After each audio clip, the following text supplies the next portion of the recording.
1 year ago, Newcastle United were in a totally different place than they were today. The club was owned by the highly unpopular Mike Ashley, to describe it mildly, who have owned the club since 2007, and the manager wasn't even less of an unpopular manager, Steve Bruce. Results and performances were at rock bottom. By early October, they had only accumulated 3 points from 0 wins. But to the fans' relief, Mike Ashley has been willing to sell the club for a long time. Then one event happened which changed the course of the club's future: the Newcastle Takeover. Gone are Mike Ashley and Steve Bruce, and everything looks better than before. This video will showcase what has changed since.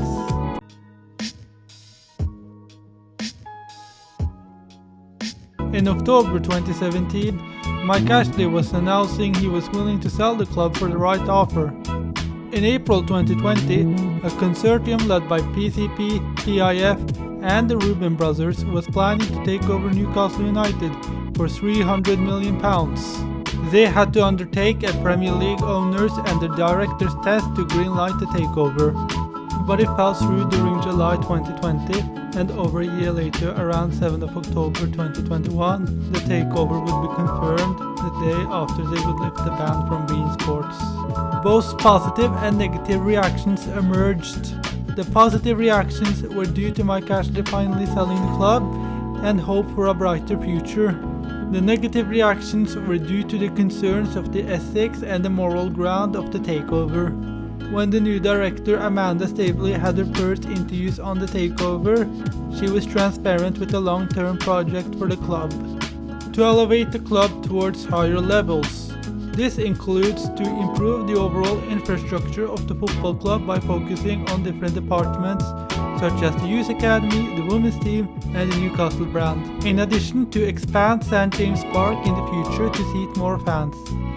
Their first decision was to relieve Steve Bruce from his duties and sign Eddie Howe on a 3-year contract with a brand new coaching staff. In February, they hired a new sporting director to the club who would join the squad from the 22-23 season. His name is Dan Ashworth. Dan Ashworth, who previously worked at Brighton and Hove Albion and has delivered a spectacular job over there with a brilliant recruitment and management, and turning Brighton from a relegation-threatened team to a top 10 side. He previously worked for the English FA as a director of elite development from 2012 to 2018. That laid the groundwork for a new generation of England national teams that reached the 2018 World Cup semi-finals and the 2020 Euros finals, plus winning the 2022 Euros with the women's team. They also hired Darren Eales as their CEO.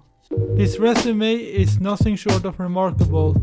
He previously worked at Atlanta as a president for the newly founded MLS franchise, where they have broken the record for the highest average attendances per game in the MLS, and from 2013 to 2018, they were the only club outside Europe for having the top 10 highest attendances rate per game. He also created a strong fan culture within the club and also won the MLS in 2018 and the US Open Cup in 2019. In the first transfer window, they went hard in contrast to last summer, where they only signed Joe Willock for €29 million. They signed defenders Kieran Trippier, Dan Burn and Matt Targett on loan, which later became permanent. In addition to boost the midfield and attack with René Guimaraes and Chris Wood, which in total accumulated up to €120 million. These signings proved to be vital for Eddie Howe and the team, as they had a strong turnaround during the second half of the season. The summer transfer window was also successful. They improved the squad with the likes of Nick Pope, Sven Botman and Alexander Isak for €118 million to elevate the quality of the squad.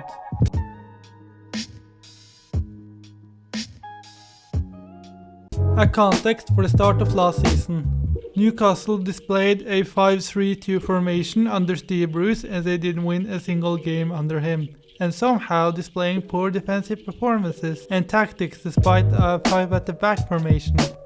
Inside sources has also come out and expressed the easy lifestyle within the Newcastle squad and the everlasting generosity of the coach himself, where they would only train pretty much 2 to 3 times a week and get extra days off from training, in addition to give the players a week off during the international break, despite the fact that only a few players would travel for duty.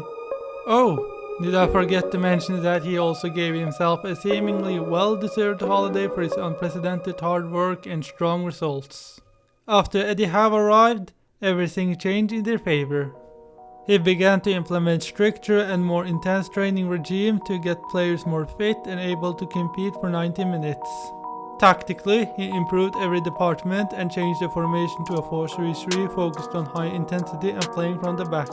In last season, they went from being at 19th place at the first half of the season to finishing the season at 11th. And today they are in 4th place with the least amount of goals conceded. Looking at the decisions made by the higher-ups and how much better the squad looks, the future looks very bright. Patience and sensible decision-making are key for Newcastle to avoid ending up in the same position as Everton or even Barcelona, to avoid issues with financial fair play and structural consequences. That's it for today's video. Leave a like if you enjoyed it, subscribe for future videos and share it all around.